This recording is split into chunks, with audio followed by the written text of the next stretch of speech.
Well, hello everyone. It's your girl Gabrielle. Welcome to a brand new episode of Hot Topics. So, let me tell you what this show is about. This show is about real talk. This show is about putting things out there that don't get put out there or we only talk about with our friends or close circles. So we like to take those things and we like to put it all out in the open. So this is a place where we uh, talk about things that are steamy. So if you're thinking, oh, we're going to talk about celebrity gossip, and no, this is not the place for celebrity gossip. This is an educational steamy. So, but we tend to focus on um, um, an, a narrow scope.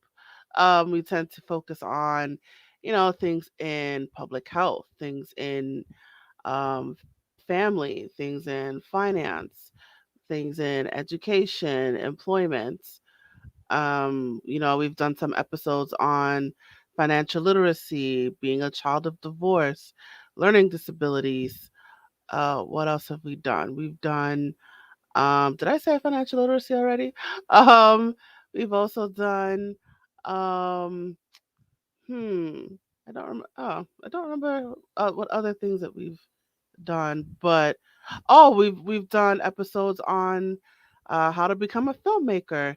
Um, and how to become an actor. Should you become an actor, right? So we talk about things that you don't really think about, or we don't really um, put out there. This is a show where we do that, and today is no different. So the topic of this episode is classroom management. So we are going to talk about um for the teachers out there, for the tutors, or the parents, or anyone that has to deal with a group of kids. It's definitely um it is definitely a lot to deal with when you're dealing with more than one child. One child is a lot, but imagine two, imagine three, imagine 15, 16, 17 kids to deal with at one time. That is a handful. And today we are going to discuss some tips with you about how to do that, and even just some life experiences about how to do that. And I can't wait to have this discussion with you. So I hope you guys got your pen and paper and you are taking notes. So I have a guest with me who's going to help me out. She's actually a returning guest, and her name is Adva Hanan. And she is returning to the fire. She is returning to the hot seat, and I can't wait to tell you about her. So let's get right to it. Who is Adva Hanan? Let me remind you about who she is. So Adva is an early childhood educator with over 7 years of experience teaching 2 and 3-year-olds both inside the classroom and as a camp director. She has a bachelor's degree in psychology and early childhood education and a master's degree in education. She has specializations in special education and educational leadership. Adva also runs her own small business where she helps teachers regain their confidence in their teaching abilities by providing professional development programs. That is awesome. All right, so without further ado, I'm going to bring Adva to the stage. Hey, Adva, how you doing today? I'm good. How are you? Good. Welcome back to Hot Topics. Thank you for Uh, having me. yeah. All right, so you're gonna teach us some classroom management skills, and talk about your own experience in a classroom, and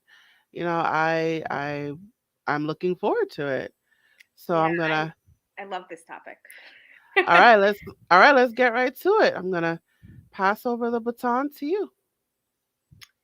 Okay, so classroom management is hot topic at this very moment because there are a lot of teachers who are struggling with behaviors inside the classroom that they've probably never seen before, or it was on a smaller scale. Because of COVID, a lot of the classroom dynamic has changed. A lot of the needs have changed, and so classroom management is something that many teachers are struggling with right now.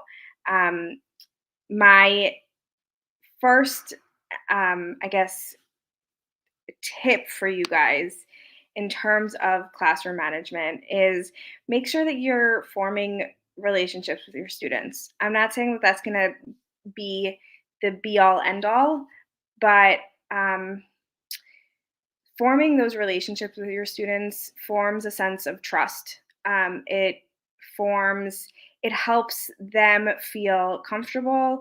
It helps them feel okay coming to you to ask for help. It helps them feel like they are a part of the learning process. So if they have that really good relationship with you, it could end up being a very positive thing. Um, when you don't have those strong connections and relationships with your students, a lot of times that can show up in behavior, in the way they show up to school, in the way they look at school. So it could be a more negative way to look at school when they aren't connecting to their teachers. So they can come in not really wanting to be there. They can come in unmotivated. Um, their behaviors may be bad, whatever that looks like for that specific child, and whatever that is in your definition of quote bad. Whether it's uh, unmotivated and doesn't do the work, or whether it's just behaviors like hitting or biting or whatever it is, depends on what grade you're teaching. So I'm teaching in early childhood. In early childhood, you see a lot of the hitting and the pushing and the biting, and sometimes it's warranted and other times it's for no apparent reason. And so those behaviors can show up, especially if you haven't made that connection with your students. Now, I don't think that's um, the only part to having a well managed classroom. I think another part of having a well managed classroom is knowing how you want to transition your students from one activity to the next. And I talk about this a lot because transitions are a lot of times where teachers struggle. And it's because during transitions, the expectations aren't 100% there. So you may know what your expectation is of the children, but you haven't expressed that to the children, or you haven't been on top of those expectations and making sure that those expectations are being met. Sometimes the kids don't understand that it is a transition and it might be fuzzy for them. So you need to make it more clear that there is a transition happening and that these are your expectations during that transition. Not only that, you have to figure out what your expectations are of yourself and of your colleagues in the classroom during a transition. So all of those factors, when you have a transition in a classroom, really make a difference, because if the transition doesn't go well, it means you're leading into a new subject area, a new activity with chaos that you have to now manage once again. But if you've laid out your expectations in terms of transitions and you figured out different cues to let the kids know that they are transitioning from one activity to the next, and you know exactly what you're expecting of them and of you during that time, a lot of times that can make things less chaotic, and more controlled, and therefore help you to smoothly transition into a new activity and a new um, subject area. And I guess the third thing is, I do believe that kids need consequences. I'm not saying you have to punish them, quote unquote, or anything like that, but I think that there need to be consequences to a student's actions. It can be that your students are young and they don't understand that biting and hitting is not allowed. So the consequences can be taking them away and talking to them about it before you let them back and play with their friends. Talking to them, making sure that they're apologizing to their friend. So consequence doesn't mean sitting out in timeout. It just means that their behavior, whatever they're doing, there is a response to that behavior and there is a consequence that follows. Just like in life, when we do something illegal or we were not following whatever rules we need to follow at work, there are consequences to our actions. So children, starting at a really young age, need to understand those consequences also. So I was a toddlers teacher for many years, and there were consequences in my class. Whether it was, if a kid bit, how would I respond and what would happen to go along with that? Or it was whether a kid, didn't listen to my words and did something else, and there was a consequence to that too.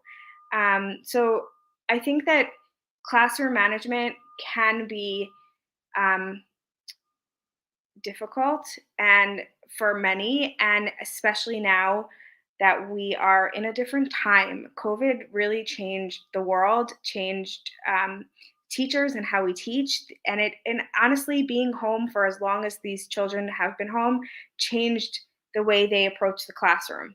So we have to keep all of those things in mind, plus adding in the smooth transitions and figuring out what our expectations are of those transitions and knowing how you're going to respond to unwanted behaviors, to how you're going to what kind of consequences you're going to give when a student does blank. um, I don't personally think that timeouts are effective, so I don't suggest timeouts, but I do suggest that there is some kind of consequence. So if a kid bites in your class and biting is not allowed, which it shouldn't be, you talk to the kid. What do we bite? Do we bite on our friends? Are we allowed to bite on our friends? How does that friend feel? And you talk about how, what do we bite? We bite our food, right? We bite candy, we bite whatever it is, but we don't bite our friends. And how do you think that that made your friend feel? And you talk it through. Even as a parent, if your child is biting a sibling, same thing goes for that. You talk it through with your child. Don't yell at them, don't tell them no biting, don't tell them to go to their room, because their room honestly is probably more of a treat than you think, because they have toys in there, they have books in there. They're not really getting anything out of that. But if you talk to them, even if you read them a book about biting and about what biting does to your friends, all of these things can really help to navigate that behavior, and it shows them that there is a consequence. You move them away from their friends, you talk to them, you read them a book away from their friends, you have them sit down for 2 minutes, whatever it is. They know that that behavior is not acceptable.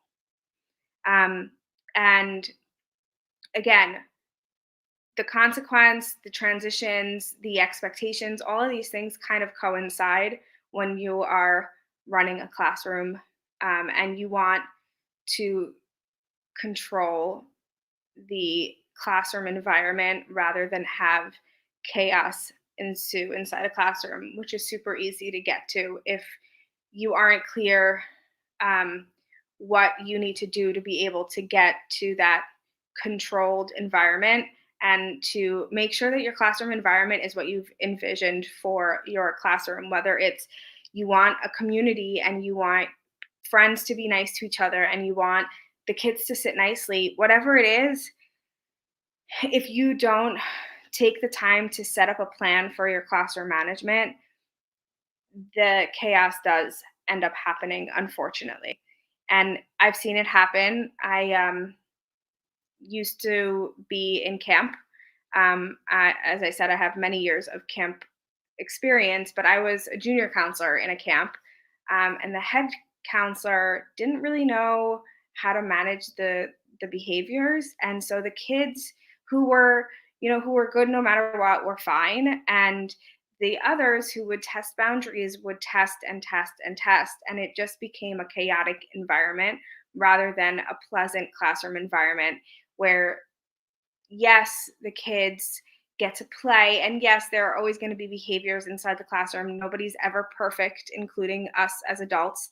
Um, but at least we knew, both the teachers and the students knew what the expectation is.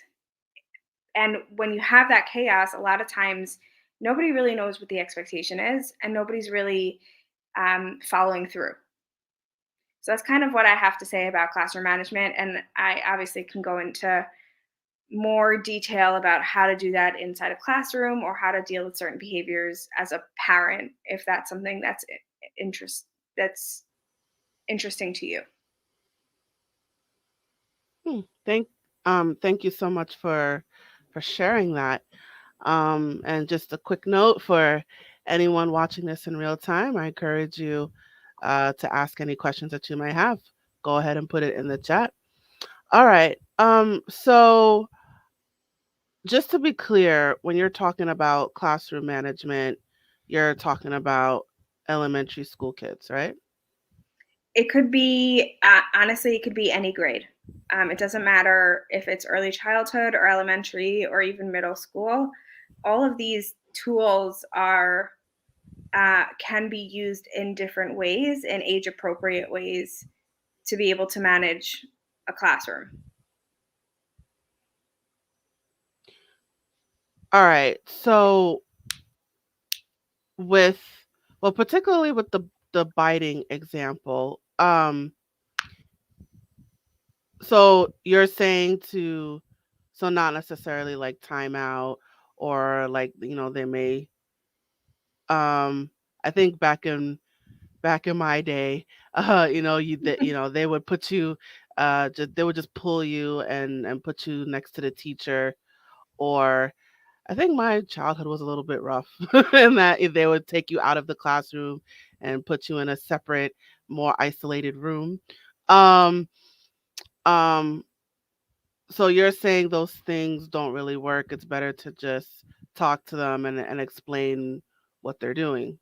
I think that it depends on the child, um, because every child reacts differently to those kinds of things. So there are children who respond better to going to a separate room and sitting there for a minute or two or three or five, whatever it is, and understanding that what they did was wrong. Um, there are other children who don't respond well to that and will freak out by being put into a room by themselves. So every child is super different. Like I can tell you that I've been subbing in a pre-K class, and there are behaviors in there also, not biting necessarily, but some children don't respond well to going into an isolated room. There is one child who does. He doesn't like it, and therefore when he behaves in a certain way, he knows that if he behaves in a certain way, he'll end up going into that isolated room, and he hates it. But there are other children who they don't really respond to that. So um, there are ways to teach them that those behaviors aren't acceptable without punishing them, quote unquote, in like a timeout kind of situation. So you're saying, one size doesn't fit all. Like, don't use the same consequence for all children. Correct. Every child is different. Every child has their own needs, and if you set up a relationship with that child the way that in a way that forms that trust and forms that bond, it will end up helping you navigate how to deal with the quote unwanted behaviors inside the classroom when they present those behaviors to you. So, this child who I talked about does really well with going into another room and then coming back to the classroom. But there are other children who wouldn't do so well with that, and there are other consequences for them. So if they're acting out, they have to sit next to the teacher for 3 minutes and we talk about it. And then when they are ready to go play, they go play. Um, there are some kids who respond to letting them sit for a few minutes and then going over to them and saying, okay, let's go take a walk. Let's talk about this. Every child is different. Every child has their own needs. And I think that's a big part of classroom management is also forming those relationships with your students to know what works for them and what really doesn't. Um, so consequences can vary depending on the child or the children's needs. So now all this sounds like a lot of work. So how how is a teacher supposed to do all that in a classroom with 20 students, 25 students, or even even 30 students? How is a teacher supposed to do all that? I think the first step is to get to know the children on a deeper level. So they're not just kids who are walking into your classroom, you know their names, you know them academically, but what about what's happening at home? What about who their friends are, who they hang out with? What about what they like to do, what they enjoy doing during the day? What do they do when they get out of school? Are they part of clubs? Do they go home? Do they have siblings? Are they an only child? All of those things are is you getting to know your students, and it it does take time. And as much as teachers quote don't have a lot of time, that is what you're doing when you're first stepping into the classroom, when you're first introducing yourself to your kids, and you're introducing yourself, but you also want to get to know them, so you ask them in in quiet little groups, whether that's like, so if you want to get to know your children more, like in early childhood, I used to do a family unit. I used to do a whole 2-week unit about who's in our family and if we have siblings, brothers, sisters, grandma, grandpa, whoever. And that was kind of a way for me to get to know them. But not only that, like if you have time where it's downtime and you see that one kid is sitting off to the side, go talk to the kid, see what's going on, see what's happening. Um, and I'm not saying that this doesn't take work, because it really does. And I had 19 students in my classroom and I got to know each and every one of them pretty well. And that was because it's important to me as an educator to get to know them, but it also helps you to develop that sense of trust inside your classroom, and it helps you to develop the classroom community that you're looking for. Because if you don't have those connections, your students aren't necessarily coming to you, and they're not necessarily going to tell you what's going on outside of the classroom or outside of academics. A lot of times when students are struggling, there's something else going on, whether that's they need to get evaluated or there's something going on at home that you just don't know about. And if you took the time to figure it out, you may be able to actually help them in the long run. Right. So you're saying, despite their, you know, despite the possible the overcrowding, to you know don't look at that as a roadblock, but to challenge that, right? Exactly. So take a moment to see what's going on, to get to know each child, and despite there being a lot of kids, it's still possible to know every child. Absolutely. And I think that is something that it sets the foundation inside a classroom. So if you have those relationships, and I'm not saying that building those relationships are the be all end all, but they are an important part of classroom management. And even if you have 20 kids, it is so important for you to get to know them on a more personal level, because at the end of the day, as teachers, we are we are working with the whole child. That means we are working with them academically, we're working with them emotionally, we're working with them physically. If there are any physical ailments, you have to also consider that. We're working with them and their families, and their family has a lot to do with who they are in school. So, uh, as um, overwhelming or challenging as that may sound, it is something that will pay off in the long run. And as a teacher, it'll pay off for however many years you end up being in the classroom. So, um, does does the does the seating arrangement help with that as well? I've heard about I mean, it's probably easier to do this when they're younger as opposed to like middle school. Um, like the way that the chairs are arranged, so not like it's better to sit in like a semicircle as opposed to like the regular Seating. columns and rows. Yeah. So I'm wondering if that affects the classroom dynamic as well. Absolutely. Seating does definitely affects classroom dynamic. Whether that's I mean, because of COVID, children were sitting by themselves up until recently.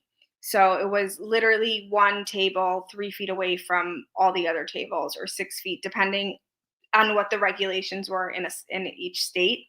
Um, but yeah, it is shown that um, seating does help, because if let's say that one kid is struggling academically, but this child doesn't do well with another child sitting next to them because all they're going to do is talk or be silly or not pay attention or whatever it is, you can switch those seats for them to be around children who will push them to do their best, who will push them to do the work, to take part in the learning. um, I used to I did this for early childhood. I had seats on my carpet. I used to make um, a small poster with their name and their picture on it and stick it on my rug and tell them that that was where they were sitting. And it would help a lot. And I would change things up all the time, because there were, at the beginning of the school year, it was very different than come December, January time. And then come March, it was also, again, very different. So every time I would change it around so that children who were being silly with others would be split, but then would be also put with children who would motivate them, who would help them to want to be a part of whatever the lesson may be. There's a lot more to just the seating, but I know that in elementary school there are groupings. They do a group of four, and that gives them kind of, when they're doing work that is in a group work, they can just do work with that group. And it gives them the opportunity to collaborate and talk to each other and get to know each other. Again, you're forming friendships in the classroom. If two students haven't been together in a classroom before and they sit together, they end up forming that friendship. So yeah, seating can definitely help a lot. But it also all depends on what age group you're dealing with and what the regulations are now that COVID's around. So speaking of COVID, so how does it work in terms of the Zoom classrooms? I don't know if you have done a classroom on Zoom, but how does that work in terms of classroom management? So with Zoom, it's a little bit more challenging.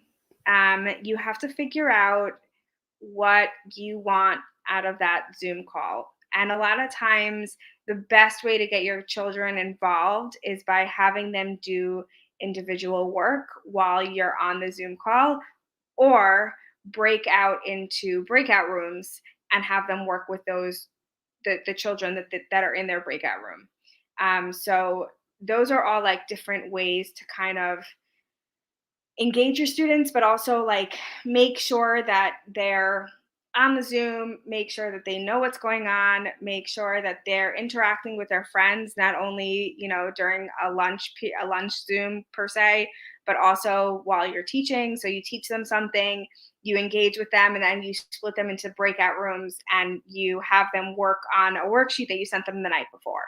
Um, or if you're in early childhood, play a game on Zoom with them. Like have them do a guessing game, do any kind of game could be really fun. Or again, another early childhood piece you can do is email the parents the night before about an art project that you want them to do and what they should be prepared to have. And while they're doing that art project, talk through what you're trying to teach them. Um, Breakout rooms don't really work for younger than like kindergarten, first grade. So in early childhood, it's all about like doing fun activities with them on Zoom. In the grades, you can do those fun activities also, but you can also, split them into breakout rooms and have them collaborate with one another. Or you can find time to sit with each student individually and, talk to them about what they're enjoying and what they're not enjoying and what they're struggling with, and maybe teach something little to them during that time. This is all building relationships, even on Zoom, even while you're digital. Honestly, at this point, I don't think there are many students who are learning virtually anymore, because COVID regulations have kind of died down. Um, Even I mean, the schools around here don't even do that when you're sick anymore.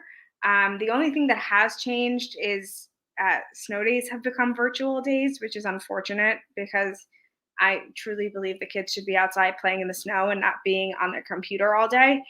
Um, but most children nowadays are in the classroom, as long as they're healthy and okay to come in. Okay. All right. All right. So I want to make time for this. So you created a classroom management quiz, It's a uh, classroom leadership quiz. So classroom leadership quiz. Okay. yeah, which all comes down to also the classroom management, because when you're a teacher, you're leading your classroom, you are showing your students what's acceptable, uh what's the word I'm looking for? Acceptable, but I don't like that word. What's appropriate inside the classroom and what's not appropriate. Um, so the quiz is basically 4 research-based leadership styles that are um, really geared towards education and towards teaching, and it basically gives you different questions that you can answer, and all those questions lead to a certain leadership style. And it covers classroom management, it covers communication in the classroom, it covers reflection, etc. Okay. So I wanted to take a moment and do this quiz. I want to see what kind of classroom leader I am.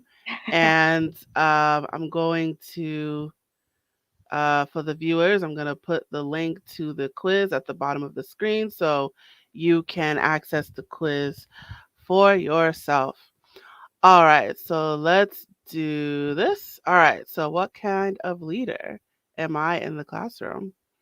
All right, you could see the screen okay, right? Hmm. Okay, let's do this. Okay, what is your expectation of yourself and your students? I have high expectations for both myself and my students.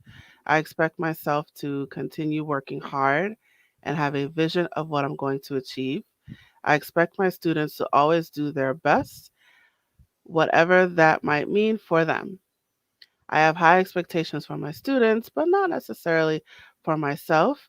I want to see my students succeed, so I do what I can to meet the needs on a daily basis. I don't have expectations, I just go with the flow. I have expectations, but I don't necessarily stick to all those expectations as the school year goes by. Hmm. So I guess if I think about this and the students that I tutor, um,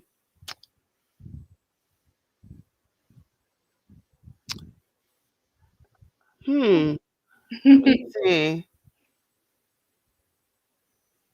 I mean, my expectations are high, but sometimes it's it does ebb and flow, I will say that. But I do expect my students to achieve high. Um, hmm.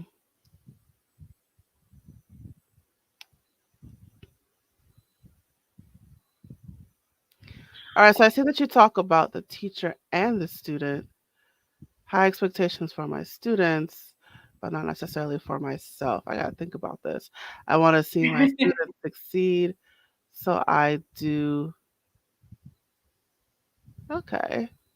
I want to see my students succeed, so I do what I can to meet their needs on a daily basis. Huh. This is tricky. I have expectations, but I don't necessarily stick to all those expectations as the year goes by.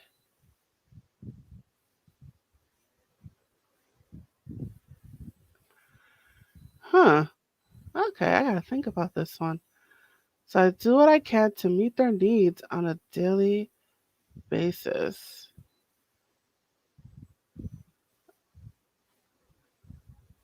I guess I'll go with the first one. Okay. I gotta think about that one. All right. This one. I only use, oh, which style of communication do you use with your students' families and how often? I only use email as my form of communication with families. I email once a month with a big update for the parents and a few pictures as well. I communicate in other ways when absolutely necessary. I use most modes of communication. Hmm. I use email as a way for parents to ask any questions, email any concerns. All right, well, I love email. I personally prefer email to like phone. I hear that. So let's see. I only use email as my form of communication with families. I email once a month with a big update for the parents and a few pictures as well. I communicate in other ways when absolutely necessary. I use most modes of communication as I like to make sure the parents are well informed and know what's going on inside the classroom. I use emails for daily communication, phone calls for anyone who requests, and those who I feel it's important to communicate with over the phone. And I send weekly newsletters. I am always in communication with parents, no matter what's going on inside the classroom. I use email as a way for parents to ask any questions, address any concerns, and give me any updates. I do communicate via phone every so often, but it only happens when something critical comes up. I don't really use any specific mode of communication, but the parents know that I am available to speak at any time. Um, I'm more of the third one. Okay. Okay. Do you set boundaries and are you able to stick to them? Mm. I do set boundaries, but I have a hard time sticking to those boundaries, especially in teaching. I have firm boundaries in everything I do, personal and teaching. I like my routines and don't want anything taking me away from my time. I love to set boundaries, but I am not always the best at sticking to them. If they're really important to me, then I will stick to it. Otherwise, it usually goes out the window. I do set boundaries, but I have a hard time sticking. Eh, well, not the second one. Let's see. I love to set boundaries, but I'm not always the best if they're really important. Yeah, I'm the third one. All right. How would you describe your classroom management style? I believe in setting the rules and routine from the start. That means the students learn what's expected and it continues to be reinforced throughout the entire school. I prepare for the negative behaviors that might come up and prepare a plan for each year. I'm more on the relaxed side of things. There are some rules that are reinforced and others that aren't. There isn't really a set routine except specials and lunch and recess. It's a bit more chaotic in my classroom than a type A personality might like, but it suits me. What's classroom management? It's chaos in my classroom on a consistent basis, and I don't know what to do. My students act terribly, they don't listen, they hit one another, and I complain anytime I make them do anything. Hmm. Hmm. I think I'm more on the second one.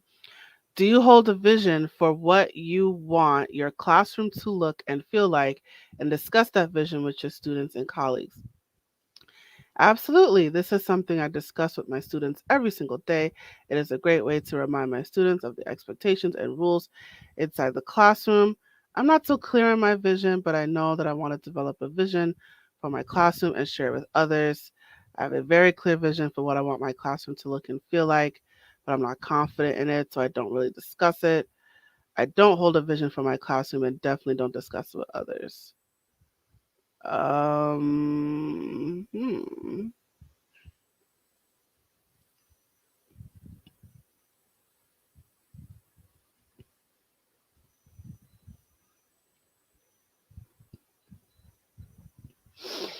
Hmm. I don't. I just like have some. Hmm. I think I'm more leaning more towards the third one, to be honest. Okay. Do you feel confident when you step into your classroom each morning? Yes, I love my job and I absolutely love seeing my students grow and learn as the year progresses. Most of the time, I do get bogged down when lessons don't go as planned and I have to revise my plans on the spot. No, but I'm really good at pretending and faking it while I'm teaching. Never felt confident and have always questioned my teaching ability. Hmm.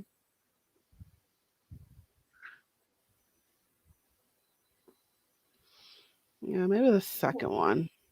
How do you approach difficult situations where you know that it won't necessarily make everyone happy, but it will be the right thing to do in the end? I hate having to make difficult decisions. I'm a huge people pleaser and would rather know that everyone likes me and appreciates what I do. I make tough decisions on a daily basis, but it causes me severe anxiety, so sometimes I don't follow through. I make the tough calls because I know that at the end of the day, it's the right call for my students and my classroom. If someone doesn't like it, I'm always happy to discuss it, but won't necessarily change my mind. Yeah, I have severe anxiety, so I'm in the I'm in the second one. And do you feel that you know the steps to helping your students continue to grow and learn inside your classroom?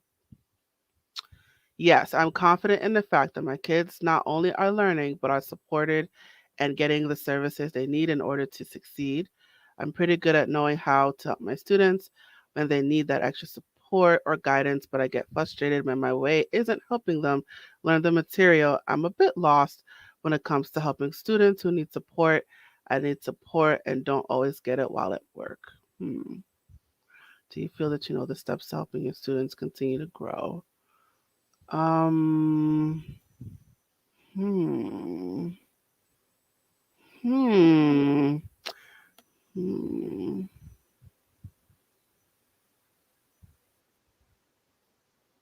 I'm in the second one, to be honest. All right, okay, and I, I am a self-aware leader. Okay, what does that mean? You are unapologetically confident in yourself and your skills inside the classroom. You know who you are as a teacher and as a mother, spouse, sister, friend, etc. You know how to set boundaries and stick to them so that you have that work life balance and don't come too close to burning out. You love to set aside time to reflect on your day and on your classroom. Being self aware is not the absence of mistakes, but the ability to learn and correct them. Okay. All right. And you have some tips here. Ready to continue learning? Read on, friend. Okay. So find a teacher community. A teacher community can do a person wonders if they find the right cohort of teachers. Having a teacher community can give you a group of people who understand what you do and how hard the work really is. It can give you a community to lean on for support. As teachers, we can't do it alone. Teaching is hard and it can feel really lonely when you don't have anyone to turn to. Not only that, it gives you a chance to collaborate with other working in the same grade or subject area. Collaboration can open you up to different ways of teaching, different ways to engage your students, and so much more.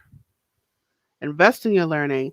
Learning alongside your students is something that is strongly emphasized when studying education. You are not only the teacher, you're also the learner. You can learn from your students, you can learn from the teachers around you, you can learn from a mentor. Okay, here you talk about yourself. Just gonna speed right through this here. And then looking for a little extra guidance, sign up for what it takes to be a classroom guru webinar. And then you have your webinar here at the end. Okay, so this was an interesting quiz. Um, so tell us, well, yeah, tell us about that. Well, in seeing that, what in seeing, well, I'll ask you this. So in seeing the answers that I chose, what things came to your mind? Well, I love that you took the time to really consider what what worked best for you or what you were like inside the classroom. Because I think when it comes to quizzes, a lot of times we just want to get to the answer. Um, and it can take, like I said when we first spoke, it can take 3 minutes to get through it if you want it to, but it can also take you a longer time to really like sit down with yourself and be honest with yourself about how you are inside the classroom. And I think each leadership style kind of emphasizes what you do really well, and then from there I give tips so that you can like take that and move forward with it. Whether that's, journaling. Some of the time I talk about journaling. With others, I talk about that teacher community that is so, so important. And I know a lot of teachers who are like, I'm not here to make friends when I'm at work. But in reality, um, if you're not connecting with other teachers and other people who are in the same industry, it can be really, really lonely and really, really hard. So I really created this so that people can take their leadership styles and run with it and maybe implement some things that they feel might not be going 100%. Um, and these are styles, leadership styles that I actually researched and um, really took the time to learn about so that I could give anybody who takes the quiz not only the information about the leadership style itself, but also give you guys like tips and tricks to like help you move forward and help you become the classroom leader that you want to be, and maybe possibly take part in a classroom community, as you saw was a tip and a suggestion. And that doesn't mean that you have to pay for anything. It just means, making those connections at work or making those connections via a Facebook group, or anything that could help you make connections with people who understand where you're at right now in this very moment, teaching inside a classroom during COVID, etc. Awesome, awesome, awesome. All right. So let's start to wind down. So, do you have any final words of advice that you would like to share? When it comes to classroom management, don't give up so quickly. It doesn't take a day to get things managed inside a classroom. It takes a few weeks.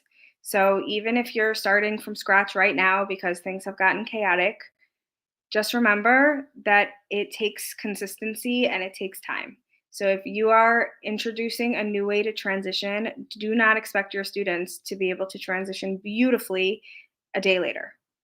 Um, Consistency is key, and not giving up is also part of it.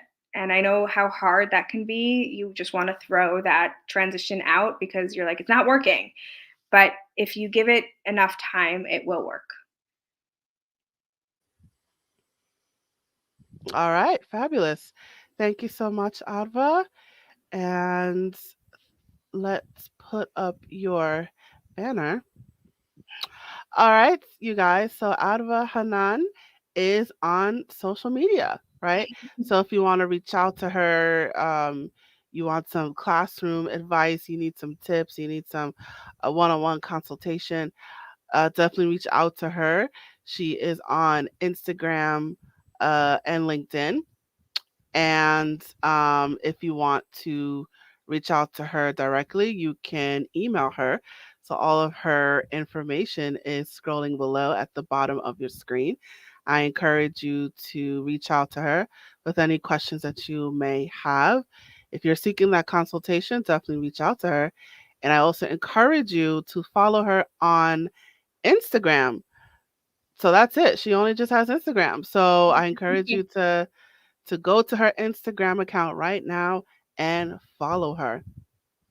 And you also have a webinar coming up, which we spoke about before. Can you talk about your webinar?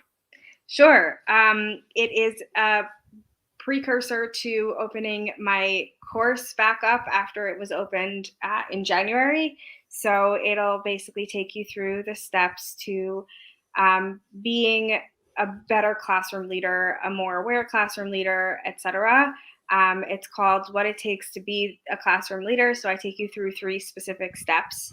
And at the end of it, you will also get a little bit about my course, which is going to be opening up as well. It's called Become Your Own Classroom Guru.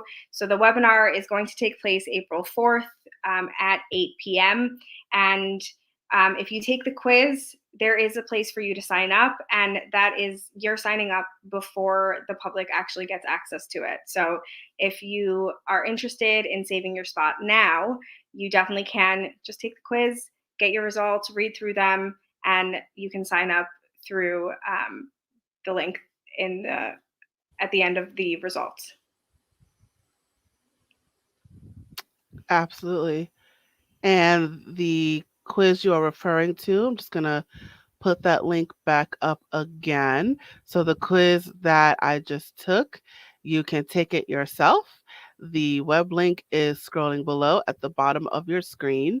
And for those of you watching this on Facebook, it will also be provided to you in the description. All right, so I encourage you to take the quiz for yourself and actually take the time and go through the quiz. Absolutely. All right, Adva, thank you so much for joining me again on Hot Topics. Thank you for having me again. All right, so I'll place you backstage now, and it is just you and me, guys. So let me put up my banner. Okie dokie. All right, and we have reached the conclusion of our episode. Thank you so much for joining me today. So, whatever platform that you are watching this episode right now, please, which is on social media, please check out our social media for more videos and clips. And don't forget to follow us. And while you're at it, please let us know what you thought about this episode by leaving a comment in the comment section below or in the comment thread. And as a reminder, this web series is a production of A Step Ahead Tutoring Services. So if you would like to learn more about the company, the things we have to offer, our services, workshops, if you're looking for a tutor for yourself or for your child, please reach out to us. Our contact info is scrolling below at the bottom of your screen. However, I will say our website, it is www.astepaheadtutoringservices.com. And I also encourage you to sign up for our email list and our texting list. You will receive exclusive promotions, discounts, and offers when you sign up for the texting list and email list. You will receive those things before anybody else. So I encourage you to sign up for those things. The links to those lists are scrolling below at the bottom of your screen as well. And again, for those of you watching this on YouTube, it will also be provided in the description. All right, so I'm just going to get this last message before we close for the episode. Hey there, have you heard of us? We're a small team of tutors here at A Step Ahead Tutoring Services. We believe that education and information should be accessible to everyone, regardless of income, race, or creed. We're dedicated to making this happen, but we need your help. Please consider making a donation to our company. No amount is too small. Your donation will allow us tutors to remain employed, offer free and low-cost services, put on productions like this web series, and reach out to families nationwide. With your help, we can tackle the academic challenges of our students and the emotional, mental, and behavioral changes that result from these challenges. As a bonus, we can improve our communities in the process. Support us today. Note: we're a for-profit company. We're not a charity. Your donation may not be tax deductible. Please consult a tax professional.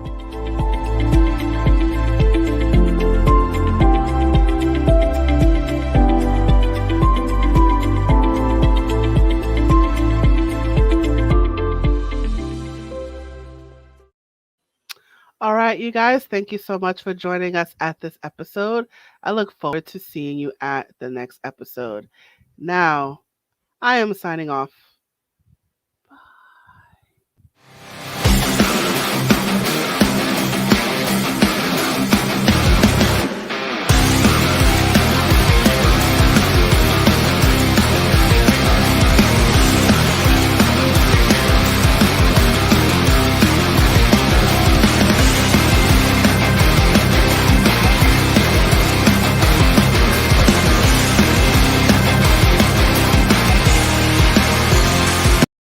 Whoops, wrong video. All right, this is the right one. Signing off.